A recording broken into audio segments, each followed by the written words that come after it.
Hello there, and welcome to Regarding Men, where we hold men in high regard and where red pill isolation comes to die. I'm Janice Fiamengo, and I'm here with good friends and men's advocates, Tom Golden of MenAreGood. Men are good. I paused to allow you to say that this time. And of course, the inimitable, I can't even say it, inimitable Paul Elam of paulelam.com. Men are good. They are indeed. And we're talking today about something that does not necessarily have a direct relation to our general conversations about men's issues and feminist culture, but we think could well. And that is the executive order that President Donald Trump signed a few days ago about, it was said that he had banned the use of critical race theory, but more generally, this is an executive order combating race and sex stereotyping and scapegoating. I believe that's the exact title of the executive order. So combating, and I thought it was fascinating and brilliant that the focus of the order is on not only stereotyping, but on scapegoating. I don't think I have heard that word used often enough in these kinds of discussions, because of course, yes, when we talk about stereotyping, there are a lot of nasty stereotypes around, but scapegoating is a particular sort of social scourge when one group of people is singled out on the basis of some group characteristic as responsible for all the wrongs in the world. And this is something we are intimately engaged with in our work at Regarding Men. We know, of course, that men as a group have been singled out as being responsible for, everything from rape culture to income inequality and everything in between. We have seen courses at universities all across the Western world that are supposedly helping men to overcome their toxic masculinity or their hyper masculinity, or whatever it happens to be, to talk about their tendencies to violence, to self-destructiveness, and to harming of other people, especially women. So this is something that gets to the core of what we're concerned about. And I think the question is whether what Trump has signed into existence now can actually help our efforts in targeting some of the indoctrination that has been going on for decades in the public schools and at the universities, because this is an order that says that unless federal agencies and contractors that have been participating in this kind of sex and race-based stereotyping and scapegoating, unless they stop, they risk losing federal funding. And I'm just going to read a few parts of it, and then maybe we can have a general discussion. But here's what it says.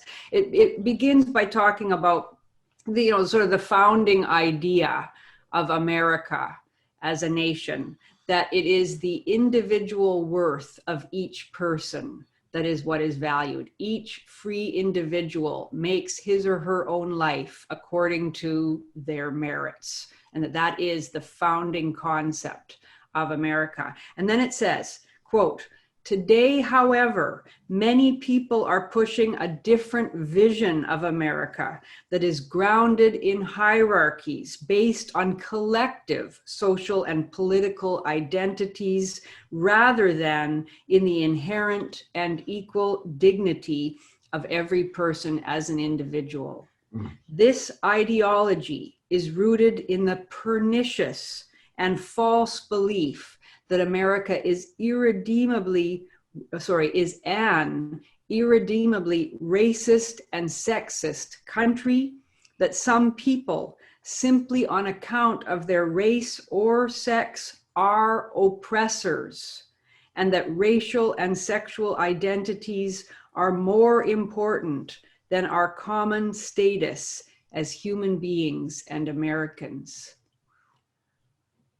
Wow, end quote. That is, I think, an incredibly powerful and well articulated statement describing what has gone on all across the United States of America as a result of these indeed pernicious, collectivist, progressivist ideologies, whether one wants to call them Marxist, feminist, progressivist, far leftist, whatever.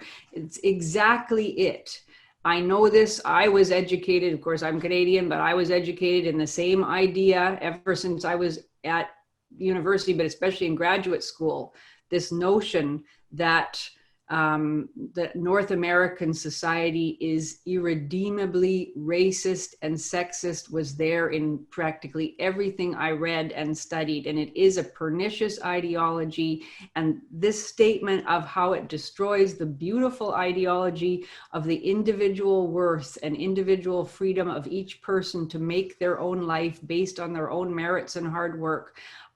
It can't be overstated how dangerous and divisive that is.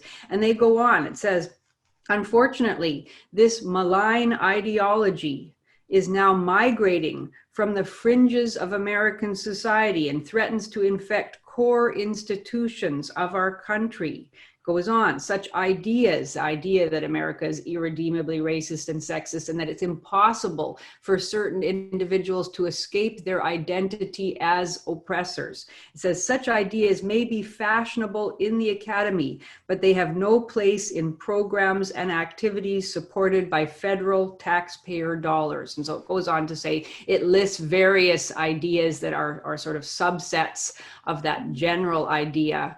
That based on collective characteristics, some people are oppressors and are rightly to be blamed for everything. And it says that unless these various federal agencies and contractors stop promulgating that idea, they will lose their federal funding. So this is pretty amazing. And the first thing that I think struck all of us is, why doesn't this apply also to the public school system and indeed to the university system, which are also federally funded and which are also complicit in teaching this idea? And I mean, I would only object to these statements, which I think are excellent. I would object by saying that, unfortunately, when it says that this malign ideology is now migrating from the fringes, unfortunately, it has already migrated from the fringes. Yes. A long time ago. And it's not surprising that it has migrated because it is located in the school system. And of course, it sends out the students that it has indoctrinated into every sphere of society. So it's not surprising that it migrates. And it's all very well to say that these ideas are fashionable in the academy. Well, if they're fashionable in the academy, they don't stay in the academy. The academy sends out its foot soldiers to become lawyers and social workers and educators and health professionals and everything else. And they take their ideas, their radical, divisive, pernicious ideas with them. So, I mean, my question is, why can't this kind of a move to prohibit the teaching of such divisive ideas, why can't it apply also in other spheres of society where it's doing at least as much damage? Well, I'm guessing at this, certainly, but I would hope that there is some sort of long-term strategy behind this. One, right. We have to understand that if Trump isn't reelected, this all goes away in a few weeks anyway. It just won't matter. Yeah. If he is, if I were going to make a first step at coming at the academy, this is how I would do it. And I think your point, Janice, is really important. This stuff was born in the academic environment, I think, really starting in the 1960s, but it really started coming alive under Reagan, interestingly enough, and it flourished with the Clintons, it flourished with the Bushes. It went totally unchecked. Both sides of the political fence ignored what was going on while the academy pumped all these ideologues into bureaucratic positions across our governance. Yeah. And now here we are with Donald Trump finally having to try to strike some kind of blowback at all this hateful ideology that's being propagated. And that's what it is. I mean, this is clearly a hate movement targeting people based on sex and race. Yes, and especially targeting white males. Yeah, absolutely. And that's what this thing goes into. It literally says sex and race, and it says very clearly, you know, that they've been called oppressors, and no, we're not going to allow that anymore. I mean, this is the first time I've ever heard a politician in this country say anything coming close to that. I mean, it just feels good to see someone standing up and saying, what you're doing is bullshit, you know, and here's what we're going to do about it. I mean, God, the part that got me was the part where they talk about they're going to create a hotline, you know, they're going to create a hotline for people to call and say, you know, we have a problem with this, we have a problem with that. So they're serious about this. And you know what? It'll start ringing too. I hope so. I hope so. Well, the problem will be there. I mean, these bureaucrats, I don't think are just going to stop because of an executive order. I mean, Trump is in a war with the bureaucracies now. Absolutely. This is what his presidency is about, is a battle against ideological bureaucracy. Yes. And he's going up against it hard and fast. So I do think there are, I want to say, right-thinking individuals within all those bureaucracies that will take the opportunity if they feel like they've got backing to call and say, here's, you know, I'm an oppressor. Point. That's what they're teaching me. Yeah. Mm-hmm. That's a good point. This is actually telling them you've got backing. That's true. If you want to speak up, I got your back. Yeah. That's a good point. And I think, just my personal opinion, he proves trustworthy to his word in that regard. Yes, I think so too. I think he would certainly back it. Yeah, I agree with you about the idea of the hotline. I mean, that's incredible. Oh yeah. People can report that this is going on. I mean, you know, we've had so many examples just over the past summer. It seems as if the problem with critical race theory in particular has just exploded. Yes. But this has been going on for decades. One example was of Sandia Labs, which handles federal government contracts to do with nuclear weapons and nuclear research and everything. I mean, can you imagine the executives at Sandia Labs went to a 3-day training workshop? This is last year in 2019, where, you know, they had to own their guilt, their burden as oppressors. And part of the training was they had to write letters to women and members of minority groups apologizing for their participation in systemic oppression. You know, like the nonsense of it and the real psychological damage that it can do to vulnerable people, you know, can't be overstated. It's incredible that this has been going on, and, you know, again, going on at levels. I mean, at least those people are adults that have to sit through this training, but it's going on in grade 8 and grade 9. Yep. Where you have, I did a Fiamengo file a number of years ago now on a social justice warrior physics teacher who decided that instead of teaching physics, he was going to take a portion of the class and devote it to social justice in physics, and essentially to lecture the white boys in his class. This was at a fairly elite prep school in Seattle, Washington,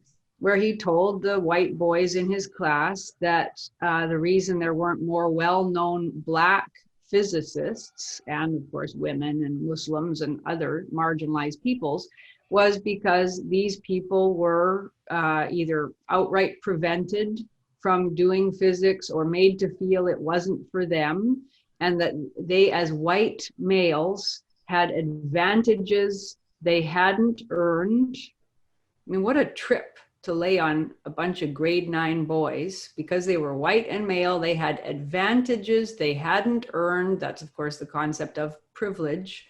And the only way they could atone for that and the massive injustice that they have participated in because of their sex and race was to become allies of women and people of color, and to take a step back, to put other people's interests before their own. And if they didn't do that, that meant they were part of the problem of systemic injustice. And they actually had pledges that they were offered to sign, pledges created by the Southern Poverty Law Center, which this guy had brought in. Can you imagine your teacher offering you a pledge that you have the opportunity to sign? Yeah, I bet, right? Imagine the boys that decided not to sign it. I'm sure nobody decided not to sign it. He actually had them sign these pledges saying that they would be allies in the struggle against racial and gender oppression. And then he put those up in the hallway outside the classroom door as evidence that they had been converted to the cause, away from their, fallen, sinful nature prior to the course. I mean, this kind of thing is rife throughout the public schools, and it's even worse probably in the universities. You can find courses in toxic masculinity at universities all across North America. Brown had one on unlearning toxic masculinity, and with just horrible statements about the nature of masculinity itself and how men have to, through deep soul searching and conversation with other woke guys, can learn to overcome it. I mean, it's really horrific. And anybody who doubts the extent of the hatefulness need only read some of the founding literature of intersectional feminists. And, this is not just about talking about how we are all equal and should all be given equal opportunities. This is identifying oppressors as irredeemably lost. Yes. And the purpose is what? What's that, Tom? I say the purpose is what? What's their purpose, Janice? What do you think? To shame. Shame. Control. The thing that gets me is this is all drawn from the playbook of the Communist Chinese.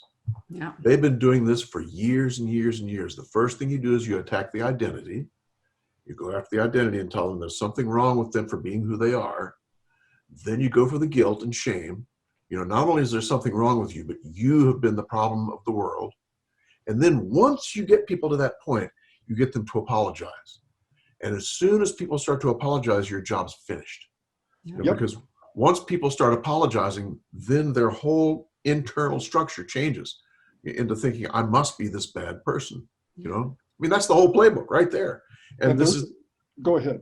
This is just what they're doing. I mean, it's just mind blowing, And you see what you just said, Tom. You've seen that play out. If you will remember back to the big fiasco at the University of Toronto, where Warren Farrell went to speak back in 2012, the students there were chanting, "Women hold up half the sky." That's straight out of Mao. Right. That's out of the Mao handbook. There is, I think, some silver lining here, though.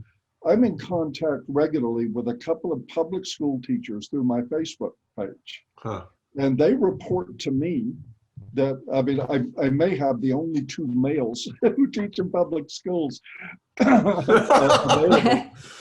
But they both report to me that when they ask the classes about politics, the girls are all for feminists, but the boys are not buying it. Young boys from 10, 11, 12, 13 years old are decidedly anti-feminist. And of course, what would you expect? Boys go into a public school system. They see almost nothing but female teachers. They hear all this propaganda. They see the girls thriving. They see the girls pampered and coddled. And while their needs are totally ignored, and then they're being told, well, guess what? In many ways, children are often much more intelligent and less naive than adults. I think it's easier to fool adults in many cases than it is to fool really young people. But the reports I'm getting is that the boys are not buying it. Yeah, I Well, get that's great those to hear. reports too, and that is good to hear. I get them from a friend of mine, Pat, who says that both his boys, and I can't remember their ages now. I've known him; he's been a Facebook friend for many years now. So I think his sons probably are something like 13 and 15 now. That's exactly right. I know And Pat too. oh, do you? Okay, yeah, of Yes. course. Everybody knows Pat, and Absolutely. our brilliant friend Pat, and he's a real Facebook warrior. And his motto, which I think is a wonderful one, is it stops with my sons. All right. I'm not going to let this happen to my sons. It happened to him. Yep. And that was relatively new then. He's a little younger than I am, so I think he sort of came to consciousness in the 1980s, and he was in university in the 1990s, and it was all really hitting then, and nobody stood up for him, but he's standing up for his sons. Yes. And he says his sons don't believe it for a moment. There was an article just recently, we talked about this woman, Laura Bates, didn't we? I'm losing my mind. I can't even remember what we've talked about now or what we've just actually had conversations about over email. But anyway, she's writing this book about, men's groups online. And she claims, because she's been going around and talking to, she's a British woman. She's been going around talking to young people about gender inequality and rape culture and consent and all of those issues and sexual harassment. She claims that initially when she started doing it, it was awkward. People were young people were sort of shy about these discussions. But now she says she is actually being met with open opposition from boys and young men who are saying, Good. Yes, good indeed. Why should I? Apparently, one of the examples she uses, which she just found so outrageous, was she starts telling them about how she was sexually assaulted on public transit. Like why anybody speaking in a public school should be detailing her sexual assault to a bunch of 12-year-olds is beyond me. I mean, it's just ridiculous. But apparently, a number of young guys said to her, "Why should I believe you?" Nice. She thought that was, that's totally unacceptable. I said it. Of course I must be Because believed. you shouldn't. She's lying to you. And of course she asked them, where are you getting these ideas? Where are you getting these anti-feminist ideas? And of course, part of the answer should be, well, just from my experience, I can look around and see what's going on. But of course, they're also going online. Yes. And they are indeed encountering their critiques of feminism and articulations of objection to the reigning orthodoxy, and all well and good. Of course, that just fuels the ideologues' determination to completely shut down the internet. Yep. Yeah, but yeah, I mean, the only problem with the fact that young guys are starting to object is that unless sanity can be returned to the public school system and university, I mean, that puts them in a place of just rejecting, saying, I don't want any part of what I can see as garbage. But that's ultimately it's a dangerous place to be in, because your anger, you're never affirmed in your identity. You're always having to oppose what's coming at you, and that can be it's a horrible place to be in some ways, I think. One of the things I actually like about this is that I think one of the side effects is that it's encouraging young men to question the value of higher education to begin with. Mm-hmm. They're already questioning it. 2/3 of the student loan debt is from female students. But I think ultimately this is encouraging independent thought in young men, may promote things like entrepreneurship and their own route in business in life, as opposed to going the corporate route where all the indoctrination is already fully in place and where they'll be like, round pegs trying to get into a square hole in that environment. So that's the silver lining for me. The other thing I wanted to bring up about this too, and if you'll bear with me, I'm just going to read a little section of this. I think is critically important as far as the battle against this stuff is the part on federal grants. A lot of what these people do, these ideologues, is they get grant money in order to poison the work environment, to poison the educational environment, and the federal government actually funds this.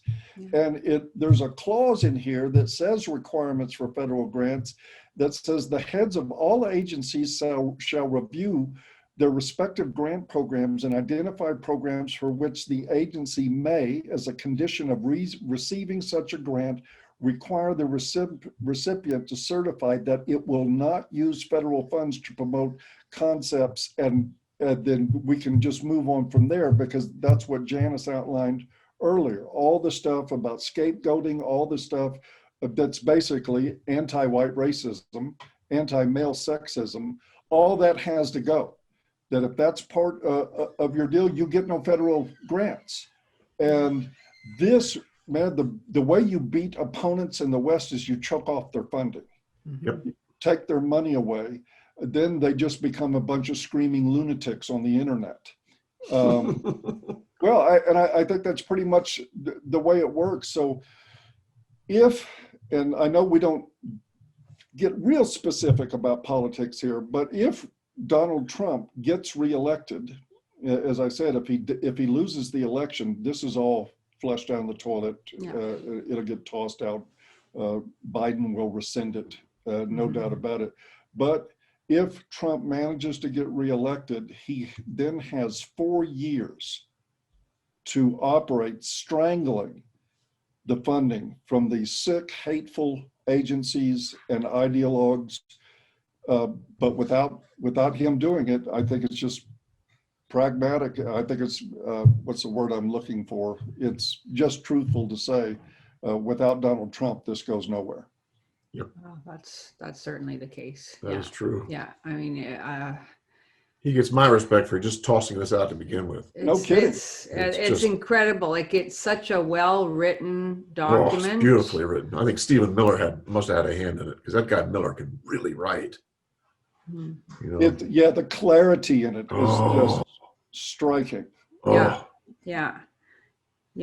I mean, we'll put it yes in the description. And it's well worth reading just to feel affirmed, you know, because it's basically saying exactly what we've been saying for a long time. Yeah. You know, and it's just so nice to read it. Oh my gosh. It is. And you know, and we've, like, it's been so difficult in a way, you know, all these brilliant people on our side, on the side of common sense, who have tried to articulate just why it is so outrageous for these ideologues in these positions where they're teaching the youth, even those at university often are, you know, not even of legal drinking age yet, and they are being indoctrinated by these people. It's been so hard. Like, you know, I think back to that article that we always refer to, I always do anyway, by Susanna, professor of sociology and women's studies, Susanna Walters of Northeastern University, writing her article in the Washington Post.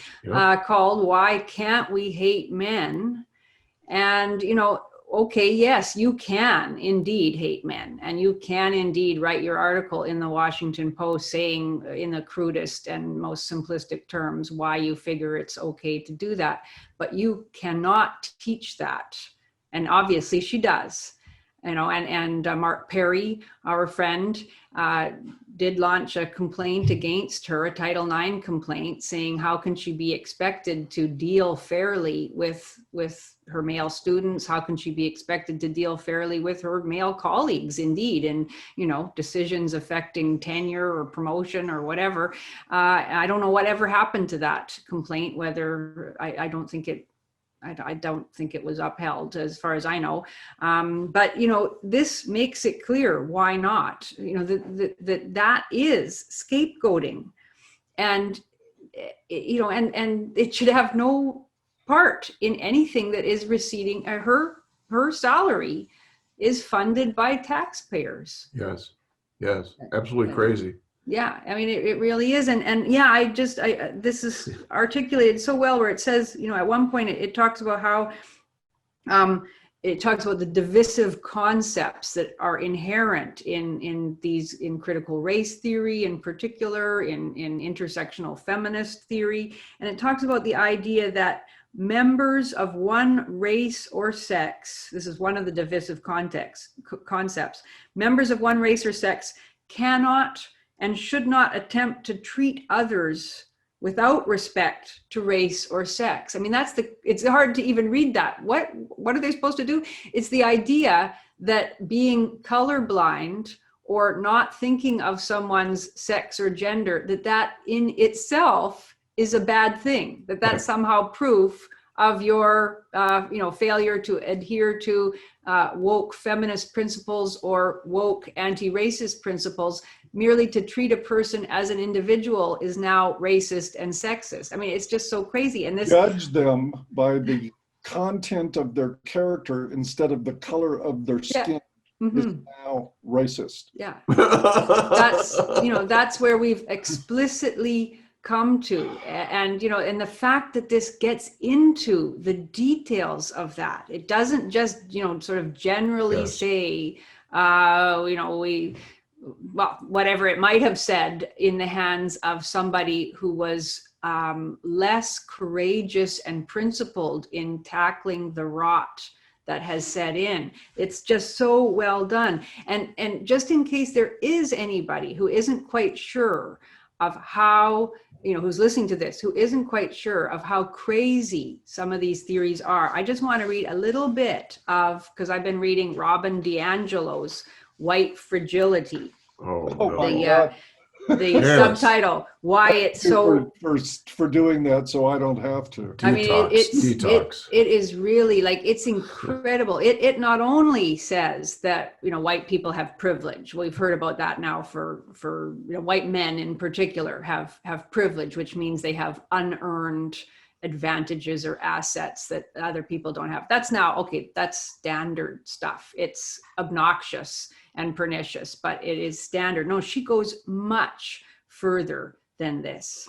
She actually says that, she says white people don't believe that non-whites should have the same opportunities as they have. She says that in every way, when white men in particular speak to one another, but she indicts white women too, they're always speaking about race in a demeaning way, that they use a coding language where if they speak about crime, they're really always speaking about race. She goes on and on and on. She actually claims that all whites enjoy seeing Black people suffer. She has no evidence whatsoever for this, but she has a whole paragraph where she talks about the glee and the delight that whites take in seeing Black incarceration, for example, or in seeing executions of Blacks.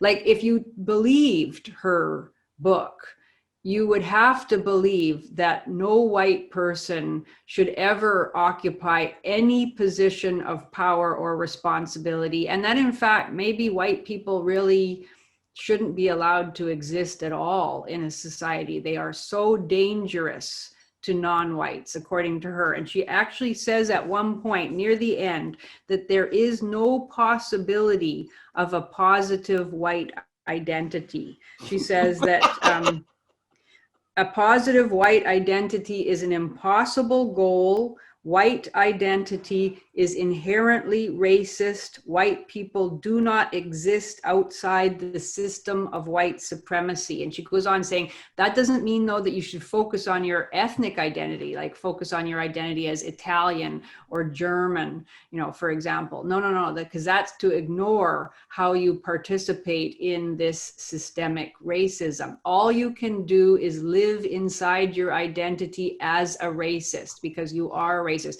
And this, of course, is exactly, I mean, she's taken the exact kind of categories that feminists have used to talk about masculine identity, that there is no positive masculine identity either. It is by its very nature, it is oppressive of women. It enjoys female suffering. It takes sexual pleasure and delight in female suffering. It's exactly the same kind of thing. And yeah, the hatefulness of it and its insistence that some people are irredeemable is it's just almost unbelievable that not that it got published. I'm for freedom of expression, but sure. This woman is paid I don't know what, tens of thousands of dollars to give workshops to people about this and to That's spread. About to dry up. Hope so. Yeah, I really hope so. Yeah. What I've also seen in this is some of the crazier end of this critical race theory and what this woman is pushing and what you're seeing from a lot of the other ideologues is things like identifying entrepreneurial spirit and a good work ethic as a white value that's bad. Yeah.